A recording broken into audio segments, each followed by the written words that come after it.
Ya, Assalamualaikum warahmatullahi wabarakatuh. Shalom, Om Swastiastu, Namo Buddhaya, dan salam kebajikan. Tentunya selamat sore buat Tribuners dimanapun Anda berada. Salam sehat dan juga salam bahagia untuk kita semua. Tentu senang sekali rasanya saya Firna Jeretno dapat kembali menjumpai Anda dalam program spesial kita sore hari ini, yaitu program Bincang Kampus edisi 10 Maret 2023. Tentu Tribun Timur akan senantiasa membagikan informasi yang aktual, informatif, serta menarik untuk kita perbincangkan.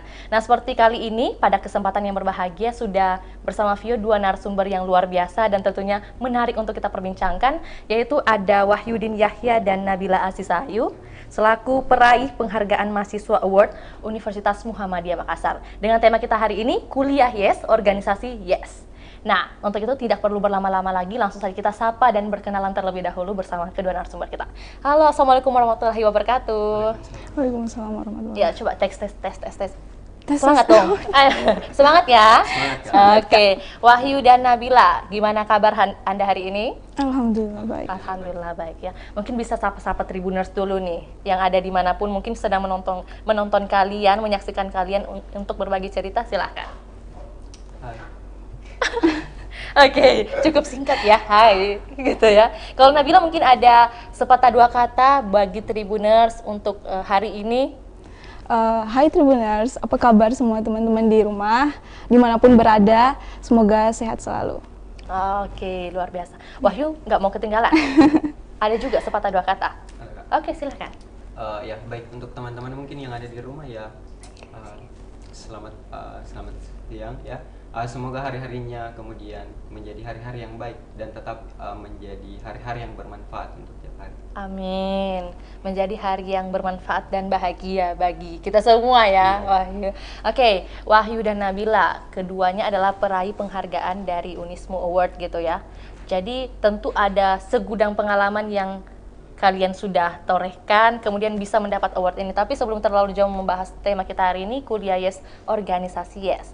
Pembukanya mungkin bisa Nabila dulu terlebih dahulu untuk memperkenalkan diri nih. Tadi kan Vio cuma menyampaikan bahwa sebagai peraih begitu, tapi tidak mengulik lebih dalam, belum mengulik terlalu dalam. Nabila ini sebenarnya jurusan apa, semester berapa, kemudian kesibukannya apa saja. Silahkan. Baik, terima kasih Kak.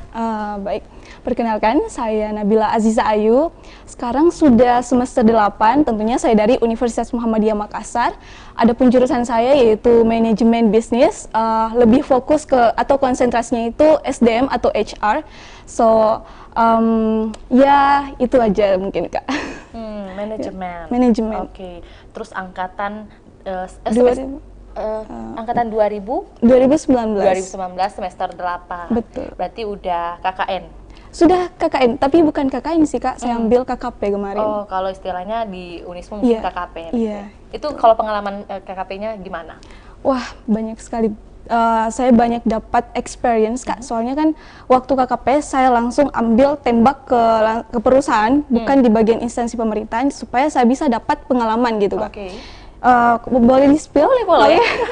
Kemarin itu saya tembak ke PT Boswa Propertindo, tepatnya di lantai 3 itu. Oke. Iya, dan saya itu ambil di bagian HR dan GA gitu, General Affairs. Oh, jadi mungkin perekrutan gitu ya? Iya, bagian betul Kak. itu. Oh. Iya. Kenapa sih tertarik ke bagian itu? Mungkin ya sedikit cerita ya Iya. Kak. Ini waktu sebelum masuk perkuliahan kan, saya mau minat ke psikolog. Nah, tapi belum rezeki.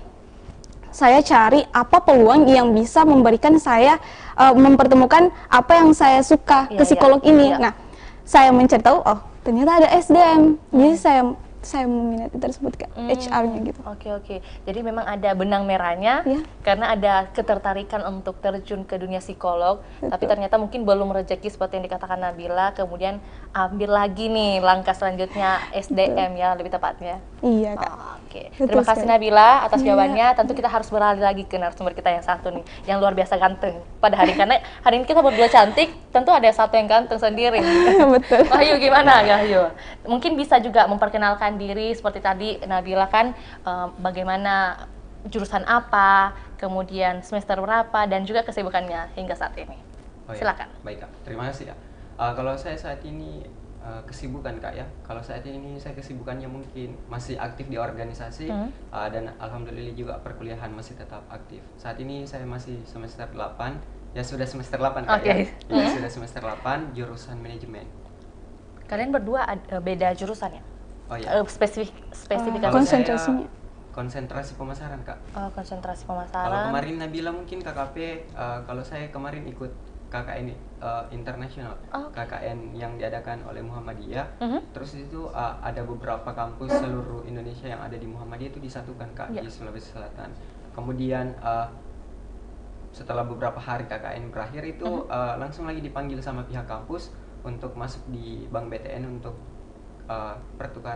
melakukan proses magang lagi Kak di Bank BTN cabang Makassar. Jadi berlanjut begitu ya? Iya. Oke. Jadi dapat 2 pengalaman Kak. Gimana keseruannya?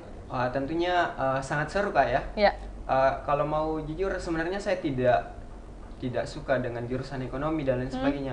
Kalau keinginan saya dulu Kak itu jurusan kedokteran, tapi ya dari orang tua tidak mendukung tentang itu karena mungkin background waktu masih sekolah ya. Agak amburadul Kak ya. Jadi nggak dipercaya sama orang tua. Oh, mengakui diri sendiri ya, tetap mengakui diri sendiri. Makanya dibuktikan saat ini. Iya, betul.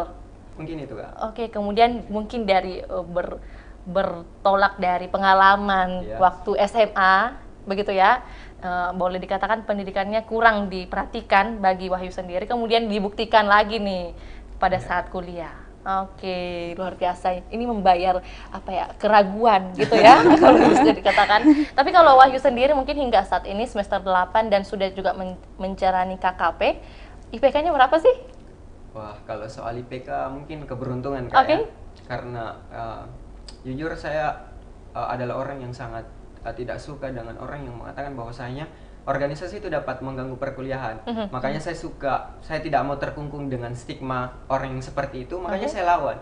Dan dari perlawanan itu ya, itu dapat membuktikan bahwasanya paradigma orang yang ada di luar sana itu dapat terbantahkan.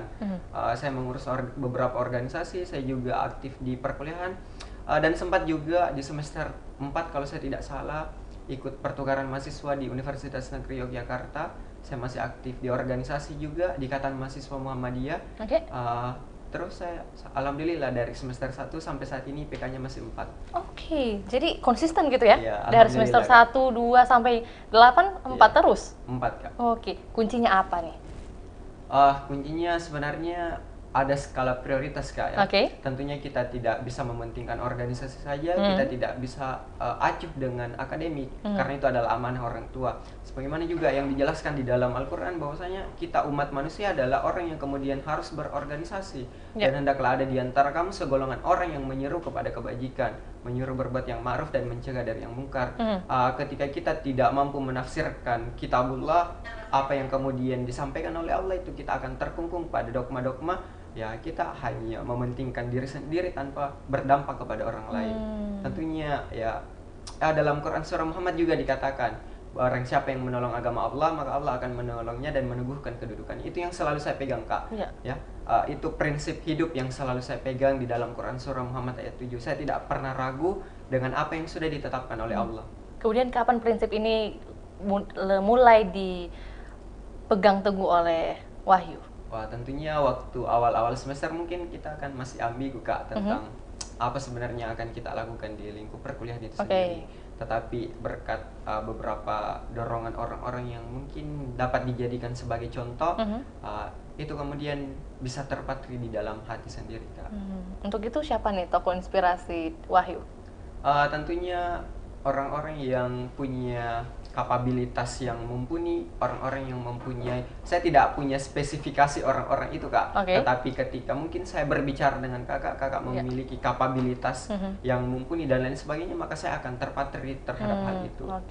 Saya tidak monoton terhadap satu tokoh. Betul, betul. Luar biasa. Berarti pemikiran ini sangat bijaksana begitu ya. Tidak melihat sosoknya, tapi apa yang bisa berdampak baik bagi diri kita. Oke, luar biasa nih Wahyu. Kita beralih lagi ke Nabila. Kalau Nabila sendiri mungkin IPK-nya yang dikatakan oleh Wahyu sendiri kan konsisten nih. Dari semester 1 hingga semester 8, 4 terus. Kalau Nabila mungkin apa sama atau ada dinamika yang terjadi? Betul, ada dinamika. Gimana nih? Iya, mungkin saya spill awal ya. IPK-nya itu 3,94, alhamdulillah. Dan kemarin awal COVID masuk semester 2 kalau nggak salah, itu karena saya pindah dari kota langsung ke daerah lagi dan jaringan kurang mendukung, jadi terjadi goncangan lagi di situ. Dari kan kalau 3 SKS ya Kak, 3 SKS jadi dapat nilai B-nya itu pasti nilainya langsung turun, anjlok. Iya, padahal udah di pertanyaan 4 di semester 1. Langsung, jadi mungkin karena faktor X gitu ya, iya, ada yang faktor tidak X bisa dikendalikan, yaitu betul. Jaringan ternyata. Betul. Tapi apakah kemudian Nabila menyalahkan diri sendiri dengan adanya kejadian seperti itu, atau malah menjadi motivasi? Tidak Kak, saya tidak menyalahkan diri saya sendiri, karena saya sudah sadar bang, oh ini faktornya bukan dari saya, bukan faktor internal. Jadi saya cukup sadar diri. Dan karena saya belajar dari pengalaman tersebut, saya pun mencari jaringan yang lebih kuat lagi. Mencari tempat yang memiliki jaringan yang kuat. Yang lebih strategis ya. Betul. Jadi memang waktu pandemi itu banyak cerita yang bisa dibagikan. Kemudian bukan hanya dari segi jaringan, mungkin ada juga pekerjaan rumah yang harus diselesaikan, mungkin ya Nabila. Terutama anak perempuan satu-satunya di rumah. Betul sekali. Jadi memang tidak bisa dibandingkan begitu antara laki-laki dan perempuan, yang tentu misalnya dari jumlah angka nih IPK 1,4, 3,9, padahal kan sama-sama memuaskan begitu. Cuman ada beberapa faktor yang memang ya tidak bisa dikendalikan seperti yang tadi saya katakan. Oke, tapi mungkin Nabila sendiri punya pengalaman begitu yang bisa dibagikan kepada Tribuners terkait pada saat penitih atau transisi nih, dari pada saat COVID hingga mulai kembali lagi kuliah offline. Gimana ceritanya? Itu pasti tentunya ada yang namanya culture shock ya Kak. Iya kan kita kan belum sepenuhnya untuk beralih ke yang digital gitu kan. Apalagi saya backgroundnya dari pondok ini. Semuanya serba yang belum tersentuh kepada teknologi.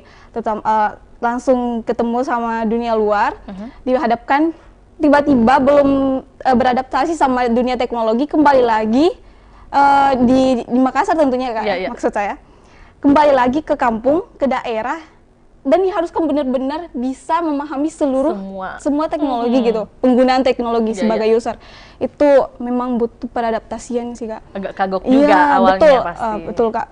Kita juga harus inisiatif untuk mencari informasi supaya kita tidak ketinggalan. Apalagi absensi digital apanya itu Kak. Absensi online-nya lah. Berarti pakai Zoom, Google Meet. Betul. Ada juga mungkin platform dari universitas sendiri yang disediakan, pasti ada juga kan? Belum ada Kak. Belum ada ya? Iya, belum ada. Website mungkin yang digunakan untuk belajar, materi? Belum ada. Oke, jadi memang pada saat itu Zoom dan Google Meet ya? Itu lebih dominan sih Kak. Oke, tapi kalau kalian sendiri, kalian berdua maksudnya, ekstrakurikulernya itu apa? Kegiatannya? Nabila dulu. Kegiatan saya di luar itu Kak, saya ikut komunitas narasi, narasi sosial yang di bawahnya itu dari Mbak Najwa Shihab. Kemudian kedua saya ikut volunteer, yaitu Leo Club, dan itu aja sih Kak. Kemarin ada ikut juga dari Yacht Makassar, cuman lagi berhenti dulu untuk sejenak gitu. Pending mungkin kayak di pending dulu. Mungkin kayak gitu. Iya. Berarti memang yang paling aktif itu hingga saat ini ya, narasi dan juga Leo Club. Iya betul. Oke. Kalau Nabila sendiri dalam organisasi atau ekstrakurikuler tersebut, jabatannya sebagai apa? Oh iya Kak, sedikit info tuh. Kalau di komunitas narasi, saya sebagai anggota dari divisi event. Kemudian di Leo Club itu kita tidak ada yang kayak gitu ya Kak, karena saya masih volunteer, belum jadi anggota yang sebenarnya. Jadi kan Nabila sendiri bilang mungkin informasi singkat ya Kak, jangan singkat, perlu yang banyak yang tahu ini ya. Jadi Tribuners pasti penasaran, kalau untuk bergabung dengan narasi sosial itu seperti apa mekanismenya, sistemnya, kalau dari persyaratannya mungkin bisa dijelaskan juga oleh Nabila. Oh iya Kak, kemarin itu waktu saya join narasi sosial, dapat informasi dari teman, terus masuk daftar online juga tentunya. Kemudian kita diwawancarai, apa sih motivasi kamu join narasi, Jangan sampai cuma mau ketemu Mbak Najwa, itu kan nggak relate gitu. Harus ada yang motivasi kuatnya apa. Nah, di situ juga kita dilihat apa kontribusi kita untuk narasi. Kita juga lakukan beberapa action, misalnya ikut kegiatan-kegiatan offline-nya, dan nggak muluk-muluk sih Kak untuk masuk join komunitas narasi. Tapi bisa semua orang masuk komunitasnya, tapi untuk jadi anggotanya itu lagi perlu seleksi Kak. Seleksinya itu juga nggak muluk-muluk gimana. Iya. Jadi memang ada beberapa tahap begitu ya, betul, harus konsisten. Oke. Ini yang tidak sabar ditanyakan lagi adalah Wahyu nih. Wahyu, mungkin tadi cerita Nabila agak berbeda atau mungkin sama. Ekstrakurikuler yang diikuti oleh Wahyu sendiri ada apa saja atau organisasi apa saja nih yang sudah diikuti? Silakan. Oh ya, terima kasih Kak. Kalau organisasi yang saya ikuti itu agak banyak Kak ya. Yang pertama mungkin sebut aja semua. Yang pertama mungkin itu Himpunan Mahasiswa Jurusan Manajemen ya. Saat ini mungkin menjabat sebagai Ketua Bidang Akademik dan Keilmuan. Oke, kemudian lingkup kampus lagi ada Ikatan Mahasiswa Muhammadiyah. Saat ini diamanahi sebagai Ketua Bidang Riset dan Pengembangan Keilmuan. Hold on. Berarti yang pertama itu adalah fakultas? Ya, tingkat fakultas. Oke, kemudian kampus? Ya, tingkat kampus. Kalau Ikatan Mahasiswa Muhammadiyah itu tingkat universitas. Karena katanya orang-orang ya Muhammadiyah itu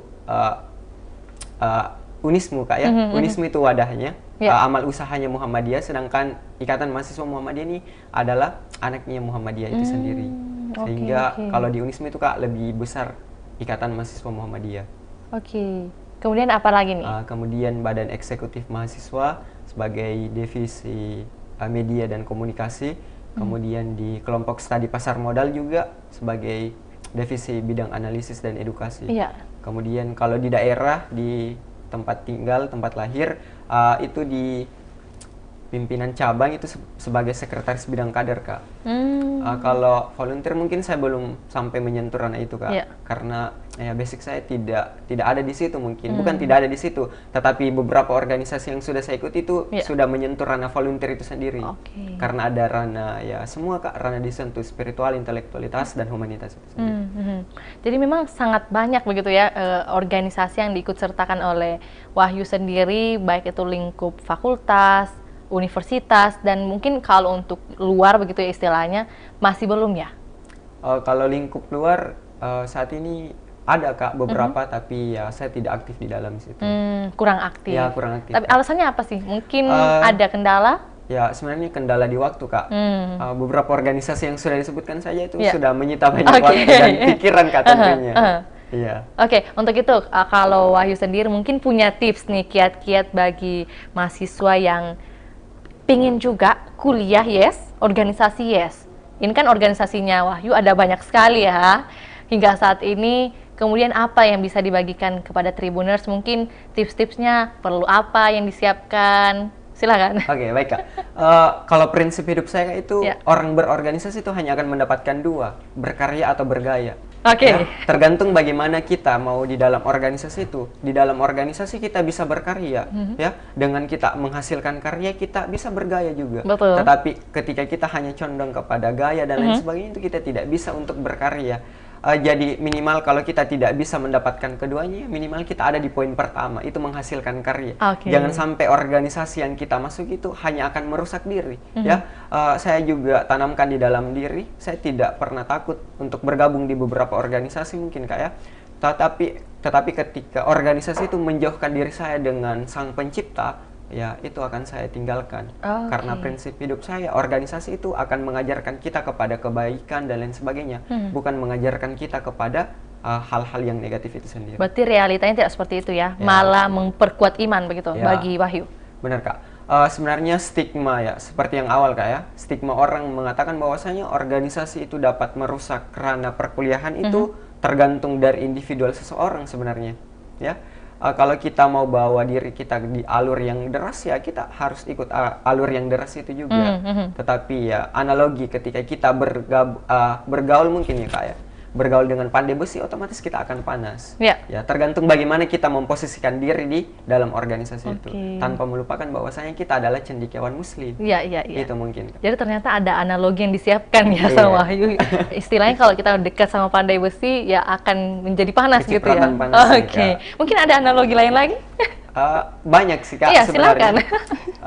Kalau orang berorganisasi ya kita harus pandai memilih wadah ya. Ibarat minuman mungkin Kak ya, minuman A, B, C ini brandnya sama, brandnya sama, tetapi ada mungkin yang ditempatkan di warung kecil itu harganya range harganya 5 ribuan, di warung yang sederhana range harganya 10 ribuan, kemudian ditempatkan di hotel misalnya atau dan lain sebagainya, itu range harganya bahkan sampai menyentuh ke ranah 50 ribu dan lain sebagainya. Kalau kita berbicara tentang harga, muncul lagi pertanyaan, kenapa kemudian ada penempatan range di situ, padahal brandnya sama, ingredientsnya sama dan lain sebagainya. Itu tergantung bagaimana kita dapat memposisikan diri. Ketika kita dapat menghargai diri kita sebagai manusia, ya kita akan juga diberikan harga yang tinggi oleh sesama manusia. Oh my God, luar biasa pemikirannya Wahyu ya. Ini disisipkan dengan kalimat-kalimat bijak, kata-kata bijak.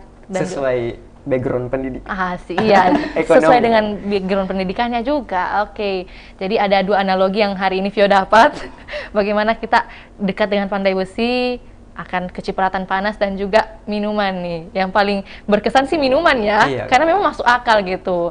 Karena ada beberapa, kalau bisa dikatakan realita, memang seperti itu, ada beberapa brand yang masuk di tempat yang berbeda tapi harganya berbeda juga. Seperti mungkin makanan ya, kalau misalnya istilahnya gado-gado, kemudian masuk di hotel kan beda juga nih, ada apa istilah peanuts apa gitu ya, jadi pasti beda juga harga. Ada nilai jual Kak, ada nilai jual karena ada nilai etika di dalamnya, ada nilai estetika mungkin dari tempatnya yang bagus, tempatnya yang indah, sehingga itu dapat menjadi nilai jual dari produk itu sendiri. Sama juga dengan ketika kita memposisikan diri, ya kita juga harus punya nilai jual, ya. Jangan sampai kita bertebaran di luar sana, sarjana banyak dan lain sebagainya, tetapi kita tidak memiliki nilai jual, ya sama saja. Kemudian apa yang menjadi nilai jual Wahyu, yang menjadi kapasitas diri yang bisa lebih dibanding orang lain? Kalau pertanyaan tentang itu mungkin bisa dinilai oleh orang Kak ya, karena kalau kita yang menilai diri kita ya pasti kita akan mengangkat diri kita, tetapi yang harus kita tanamkan di dalam diri bahwasanya berikan penghargaan ya. Tentunya semua yang kita perjuangkan itu ya dilandasi oleh proses apa? Proses menghamba ya, proses menghamba kepada Sang Pencipta. Ketika kita menghamba orang yang otomatis ya unsur-unsur ilahi itu akan turun di dalam hidup kita. Itu mungkin. Oke. Untuk itu, Wahyu, sebagai informasi tambahan bagi Tribuners, Wahyu sendiri mungkin bisa menceritakan prestasi apa saja yang sudah diraih, mungkin di luar Sulawesi atau bahkan luar negeri ada prestasi yang sudah ditorehkan, silahkan. Ya, alhamdulillah Kak, mungkin suatu keberuntungan ya, karena kita anak organisasi biasa. Bukan biasa Kak ya, biasa melupakan hal-hal itu. Bahkan di lingkup saya Kak itu masih menyepelekan yang namanya pendidikan dalam artian prestasi Kak ya. Kalau saya sendiri ya, mumpung kita berada di lingkup perkuliahan, di lingkup organisasi ya, itu adalah wadah untuk kita dapat mengembangkan diri. Yang pertama mungkin di awal-awal itu Kak, saya pernah mengikuti ya pertukaran mahasiswa di Universitas Negeri Yogyakarta. Saat itu ya berat Kak ya, karena ikut 40 lebih SKS, karena harus kuliah di Unismu juga, harus kuliah di UNY juga. Kemudian pernah juga mengikuti ya program pertukaran di Jepang. Saat itu mungkin program pertukarannya itu tentang budaya Kak ya. Jadi kita membahas budaya apa yang ada di Indonesia dan lain sebagainya. Kemudian yang saya ingat Kak ya, kemudian ada juga beberapa yang kemarin program mahasiswa magang merdeka ya, saya ikut juga di Bank BTN. Alhamdulillah dapat pengalaman Kak ya, pengalaman kerja dan juga dapat sertifikat yang langsung ditandatangani oleh Menteri BUMN itu sendiri. Sebenarnya ada beberapa organisasi yang ada beberapa prestasi yang sudah didapatkan tentunya. Pernah mengikuti berbagai kegiatan internasional, nasional dan lain sebagainya. Tapi kalau disebutkan mungkin di tempat ini nggak cukup waktu. Ternyata saking banyaknya ya, agak terkesan sombong juga Wahyu. Tapi tidak apa-apa, itu bisa menjadi motivasi bagi Tribuners yang saat ini sedang menonton begitu. Jadi Wahyu sendiri sudah ada prestasi, pengalaman di baik itu internasional maupun nasional. Seperti tadi yang dikatakan UNY ya. Iya Kak. Kemudian cukup berat, yang ditekankan itu cukup berat gitu ya kalau Wahyu. Nah, untuk membagi waktu pada saat itu bagaimana? Saat itu membagi waktu ya tentunya kembali lagi ke prinsip hidup Kak ya. Karena saat itu di lingkup organisasi yang saya ikuti kita bergelut di ranah orang yang mengelola perkaderan itu sendiri, tentunya kita harus nginap di tempat itu, kita berkuliah secara offline di Unismu, kita juga berkuliah secara online di sana di Jogja. Ya tentunya kita ya harus kembali lagi kepada prinsip ya skala prioritas itu sendiri, Kak. Kemudian ya itu jangan pernah dilupakan ya siapa kita. Ya kita adalah seorang hamba yang harus selalu menghamba. Ya pegangan hidup saya itu cuma satu, Kak. Quran surah Muhammad ayat 7. Ya barang siapa yang menolong agama Allah, maka Allah akan menolongnya dan meneguhkan kedudukannya. Itu sudah pernah saya rasakan ketika itu saya ada di lokasi perkaderan, kemudian dosen yang ada di Yogyakarta itu mengabarkan malamnya itu bahwasanya kita akan ada final test. Kemudian saya tidak tahu apa yang akan saya isi besoknya. Saya ada di lingkup perkaderan ini. Kemudian ya atas izin Allah mungkin, Kak, ya. Bukan mungkin, tapi ya itu adalah suatu hal yang pasti. Atas izin Allah ya dosennya ngabarin, Kak, bahwasanya Mas minta maaf ya, hari ini saya ada kegiatan ya. Kembali lagi tentang kepercayaan kita ya. Itu mungkin, Kak. Oke, luar biasa sekali ya Wahyu ini dengan segudang pengalaman yang sudah terasa berat tapi bisa dilalui. Iya, Kak. Karena atas izin Allah pasti ini menjadi sesuatu atau cerita yang sangat membekas bagi Wahyu. Oke, kita beralih lagi ke Nabila nih ya Wahyu. Kalau Nabila sendiri pasti juga mendapat kesempatan untuk menjelaskan, memberitahu kepada Tribuners terkait prestasi yang sudah didapatkan oleh Nabila hingga saat ini. Silakan. Mungkin ya kalau Kak Wahyu ini, Wahyu aja ya. Yeah. Dia lebih aktif organisasinya di kampus kan, lebih di dalam ranah kampus. Kalau saya kan tadi di luar kampusnya. Nah, kalau prestasi sendiri saya mungkin lebih dominan di sini aja di prestasi. Kalau prestasi sendiri itu waktu pertama di tahun 2021 saya ikut program Indonesia Next yang dibawahi oleh Telkomsel. Kemudian boleh dicerita lebih lanjut? Boleh silakan. Gak usah singkat-singkat kalau bisa. Karena kan ini Tribuners pada penasaran juga. Kalian ini punya pengalaman apa saja sih hingga bisa duduk bercerita di sini gitu. Baik, Kak. Waktu di Indonesia Next Telkomsel itu kemarin, alhamdulillahnya saya itu dapat sebagai best talent, top 10 best talent dari 34 kalau tidak salah ya mahasiswa dari Sabang sampai Merauke. Dan kemarin itu sedikit memberitahu ya, Kak, itu pesertanya 19.800 orang lebih. Iya. Kemudian yang diterima hanya? Yang diterimanya 30-an. Dan saya alhamdulillah masuk ke best talent, top 10-nya gitu, Kak. Di Sulawesi sendiri saya sama Kak Patricia ya, dari Unhas. Ada juga dari Manado, Kak Natasha ya. Kita di situ banyak banget dapat teman sih, Kak. Dapat banyak pengalaman karena prosesnya itu panjang. Itu 9 bulan, makan 9 bulan. Bukan main. Ada karantina juga? Ada karantina. Karantinanya itu kan dalam artian kan online semua. Itu dalam karantinanya itu kita dikasihkan training, kemudian dikasih pembekalan hard skill sama soft skillnya. Dan kemarin itu paling berkesan karena speakernya itu orang-orang hebat semua yang diundang, Kak. Ada siapa saja nih yang paling diingat? Paling diingat itu HRD-nya OLX. Iya. Kemarin juga waktu penerimaan award ada dari Jerome Pauline sama Mary Riana. Iya. Jadi bergengsi juga ya kegiatan ini. Karena kan dilaksanakan untuk seluruh Indonesia. Betul, Kak. Kelasnya saja itu 8.000 kelas lebih. Kemarin alhamdulillah baru ketemu sama juri-jurinya. Baru ketemu kurang mau 2 tahun ya. Mau 2 tahun baru ketemu lagi sama juri. Pertama kalinya katanya. Berarti selepas dari kegiatan itu komunikasi tidak terputus begitu ya. Iya. Itu sih yang adatnya, Anda boleh terputus komunikasi.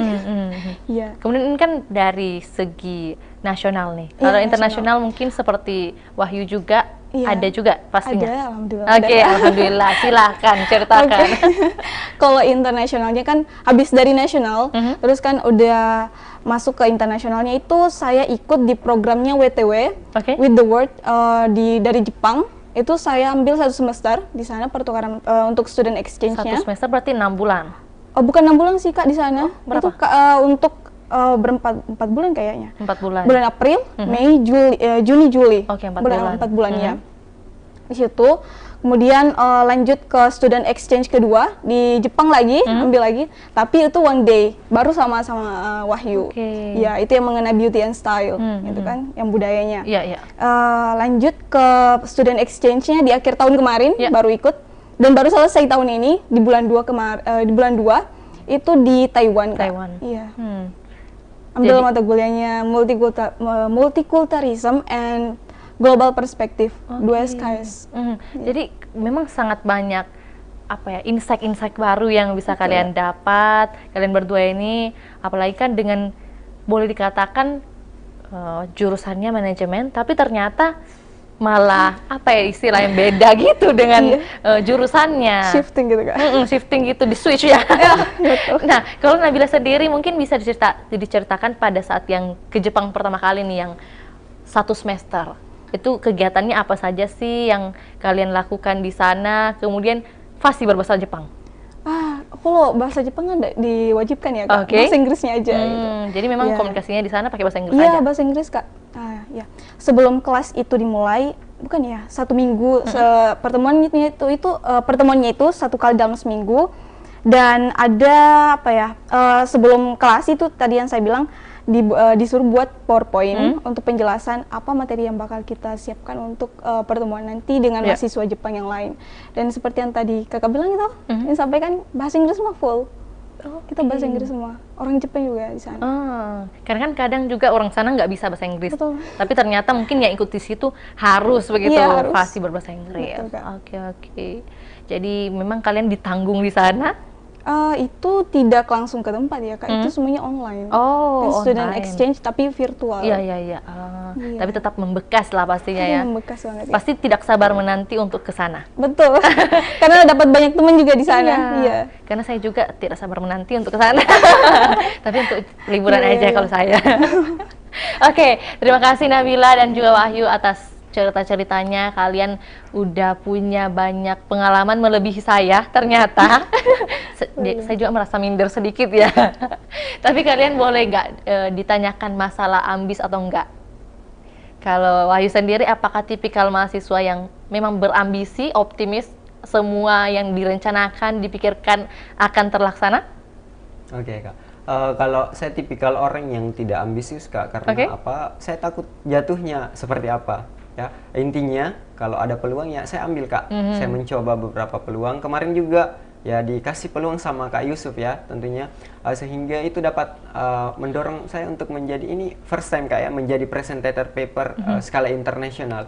Dan itu hal yang sangat rumit bagi saya, Kak, ya. Karena ya kita harus presentasikan paper dalam bahasa yang tidak kita kuasai dan lain sebagainya. Tetapi dari situ kita dapat belajar banyak bahwasanya segala hal itu ya harus kita coba. Segala hal ketika kita sudah disuguhkan beberapa makanan, Kak, ya. Kita ambil analogi lagi. Ya, ketika kita disuguhkan beberapa makanan ya tergantung kita mau makan yang mana, ya. Entah perut kita cocok yang ini dan itu, ya. Kalau saya orangnya tipikal yang seperti itu, Kak. Saya bukan tipikal orang yang ambisius, apatah lagi sampai kepada melakukan hal-hal yang tidak enak untuk menjatuhkan orang lain dan sebagainya. Intinya ketika ada peluang untuk makan makanan yang satu ya kita makan dan kita coba. Entah itu cocok untuk kita ya nanti tergantung bagaimana metabolisme tubuh dan lain sebagainya. Itu mungkin. Jadi secara ilmiah ya dipaparkan ini. Jadi kalau misalnya Wahyu ada teman-teman begitu yang mengatakan, ih si Wahyu ini ambisius tahu orangnya, kamu marah nggak? Kalau saya, Kak, sebenarnya mau marah juga nggak bisa, Kak, ya? Karena itu adalah perspektif seseorang terhadap diri kita, ya. Tugasnya kita sebagai seorang manusia adalah menampilkan apa yang kita bisa, ya sesuai dengan karakteristik diri kita. Ya tugasnya manusia di permukaan bumi itu hampir sama dengan Tuhan sebenarnya, Kak. Karena dapat menilai seseorang, ya. Biarkan saya itu menjadi perspektif mereka terhadap saya, tetapi itu dapat dijadikan sebagai bahan acuan untuk lebih baik lagi ke depan. Oke, bahan evaluasi ya. Iya, betul. Siap. Kalau Nabila sendiri, apakah sama pertanyaannya? Marah nggak sih kalau dibilang Nabila itu ambisius tahu? Marah nggak? Enggak sih, Kak. Karena emang kenyataan? Saya itu memang ambisius, tapi di tempat yang tertentu, di kondisi yang tertentu. Iya. Karena saya mau menampilkan yang terbaik gitu. Saya berambisi untuk memberikan hasil yang terbaik. Betul. Iya. Terhadap apa yang sudah saya jalani. Betul. Iya. Terhadap apa sih yang sudah putuskan sih. Jadi memang terima-terima aja ya, asal dibilang ambisius. Iya, gitu. berarti orang sudah judge, oh ini ambisius orangnya, wah keren. Berarti dia melihat saya bilang, lebih. Iya, gitu. melihat saya bilang, oh ini anak inisiatif loh. Berarti dia ambisius gitu. Iya. Oke, jadi memang kalian berdua setuju ya kalau dikatakan ambisius? Nggak masalah begitu, Mak, dalam artian ini? Dalam artian, ya nggak apa-apa, itu kan pandangan orang, perspektif orang, dan juga pastinya kita nggak bisa atur nih, mereka pikirnya kayak gimana. Yang penting kalian punya usaha untuk maksimal, senangi diri sendiri pasti terlebih dahulu. Oke. Untuk itu, for the closing statement untuk Nabila dulu, mungkin bisa memberi ajakan, kasih semangat juga bagi Tribuners untuk bisa seperti kalian dong, berkarya dan menghasilkan banyak pengalaman. Silakan. Oke, Kak. Untuk teman-teman Tribuners, saya harap teman-teman untuk bisa mengambil langkah gini ya. Saya pun orangnya ini introvert, takut bicara depan umum. Tapi nggak takut-takut amat sih kalau udah ada konsep dan udah latihan. Tapi kalau ada kesempatan, kenapa tidak kalian ambil saja? Mengenai kalah tidaknya, itu urusan belakangan. Asalkan kalian udah ambil langkah awalnya aja. Berani gitu. Berani aja. Itu sih kuncinya, Kak. Berani. Berbeda. Berani unik, ya berbeda. Ya. Dan berani untuk mengambil langkahnya itu. Kan kalau kita udah ambil satu langkah, itu langkah ke depannya itu akan mudah. Kan langkah awal itu bakalan susah kan? Iya. Ini banyak banget pikiran, bisa nggak ya? Udah insecure duluan ya? Udah insecure duluan, apalagi kalau orangnya perfeksionis dulu. Iya. Tapi kalau Nabila perfeksionis juga? Ya, perfeksionis sekali. Oke, tapi ternyata bisa dilawan ya perfeksionis betul, itu. Oke, jadi kalau dari Nabila sendiri, yang bisa diberikan kepada Tribuners ini, ayo ambil langkah. Iya, betul. Ke depan, urusan belakang nih, langkah selanjutnya ada apa gitu. Iya. Oke? Kita nggak tahu ya, Kak, iya. kalau nggak ambil langkah duluan. Siap, betul. Oke, tentu terima kasih Nabila atas closing statement-nya. Dan kita beralih lagi ke Wahyu sebagai closing statement. Mungkin Wahyu ada analogi nih yang sudah terpikirkan sejak tadi, seperti apa? Silakan. Oke, Kak. Kalau saya mungkin berpesan untuk Tribuners, jangan pernah takut untuk berorganisasi tentunya ya. Paradigma orang tua itu harus kemudian terbantahkan. Tentunya proses pembantahan dan perlawanan itu harus diwujudkan dengan apa? Dengan suatu pencapaian yang baik. Ya. Tentu kita tidak bisa mengubah paradigma masyarakat ya. Apalagi orang tua, Kak, ya, yang membiayai. Ketika kita tidak bisa memberikan value terhadap diri kita, bahwasanya proses perlawanan saya ini yang menghasilkan karya, bukan sekedar melawan dan lain sebagainya. Saya banyak dapat pengalaman di organisasi, di Ikatan Mahasiswa Muhammadiyah, di Himpunan Mahasiswa Jurusan, di BEM dan lain sebagainya. Ya tentunya itu dapat menjadi dorongan awal untuk saya. Seperti yang tadi dikatakan Nabila, saya juga ini orang introvert, Kak. Tetapi di lingkup organisasi ya, jiwa kepemimpinan dan segalanya itu dibentuk di situ. Kalau kita mau berbicara lingkup perkuliahan ya, kita bisa mendapatkan IPK yang tinggi misalnya dan lain sebagainya, tetapi proses pengevaluasian, proses pengejawantahan di lingkup dunia kerja itu sangat minim karena sudah saya lewati, Kak. Waktu magang itu teori-teori ekonomi yang kita pelajari di lingkup ruangan kecil itu tidak ada di lingkup perkuliahan, tetapi segalanya tentang etika, adab dan lain sebagainya itu kita dapatkan di lingkup organisasi itu sendiri. Tentunya kita harus berani membranding diri, ya, membangun personal branding, ya. Siapa kita di media sosial, siapa kita di dunia nyata, ya itu harus kemudian terpatri bahwasanya ini personnya saya, tanpa kemudian terjadi ambiguitas di dalam itu. Ya, kalau closing statement mungkin untuk Tribuner semua, untuk diri saya pribadi juga, mutiara indah itu karena kilauannya, manusia indah itu karena akhlaknya. Itu mungkin, Kak. Luar biasa, closing statement yang sangat bagus ya. Mutiara indah karena kekilauannya, manusia indah karena akhlaknya. Karena akhlak itu dapat terpancarkan secara ilahiyah. Betul, luar biasa Wahyu. Tapi Wahyu, satu pertanyaan terakhir. Apakah Wahyu juga dengan istilahnya tadi pembantahan segala statement dan stigma, di rumah juga seperti ini cara bicaranya? Wah, tentunya awal-awal kenal organisasi itu, Kak, ya saya dianggap ikut aliran sesat, saya dianggap menyimpang dan lain sebagainya. Karena pekerjaan saya di rumah itu saat mengenal organisasi ya masih kagok-kagoknya dengan organisasi, masih kagum-kagumnya baca buku, ibadahnya yang dulu mungkin masih aneh kemudian mengenal organisasi Islam itu menjadi baik, tentunya di Ikatan Mahasiswa Muhammadiyah, ya pasti paradigma orang tua apalagi, ya pasti katanya, kakak saya juga mengatakan bahwasanya kayaknya Wahyu ini sudah sesat, karena kalau mau cerita Kak ya, kakak saya dulu yang perempuan, yang laki-laki, ketika ikut berorganisasi itu dijemput sama orang tua saya di tempat itu, makanya saya menjadi, ya saya tidak boleh seperti mereka. Jadi lebih mandiri. Ya, tentunya ya pemikiran-pemikiran kotor tentang anak organisasi itu ada di rumah. Tentunya kita harus menempatkan posisi bicara itu dengan orang tua seperti apa, kemudian orang yang intelek itu seperti apa. Kita tidak bisa memberikan bahasa-bahasa ilmiah terhadap orang-orang yang ada di kampung dan lain sebagainya. Sama juga ketika kita berdakwah, ya proses dakwah kita ya disesuaikan dengan tempat itu sendiri. Jadi memang ternyata ada kisah ya di balik ini, makanya pertanyaan terakhir ini sangat penting bagi Vio, karena Vio sendiri melihat dari sudut pandang Vio, ternyata ada sesuatu yang disembunyikan sebenarnya dari Wahyu. Nanti kita akan bahas di belakang layar ya. Terima kasih buat Wahyu dan Nabila atas kesempatannya sudah mau langsung hadir ke studio Tribun Timur dan berbagi kepada Tribuners. Sehat dan sukses selalu bagi kalian. Saya juga sampaikan kepada Tribuners yang hingga saat ini masih setia menyaksikan program kita.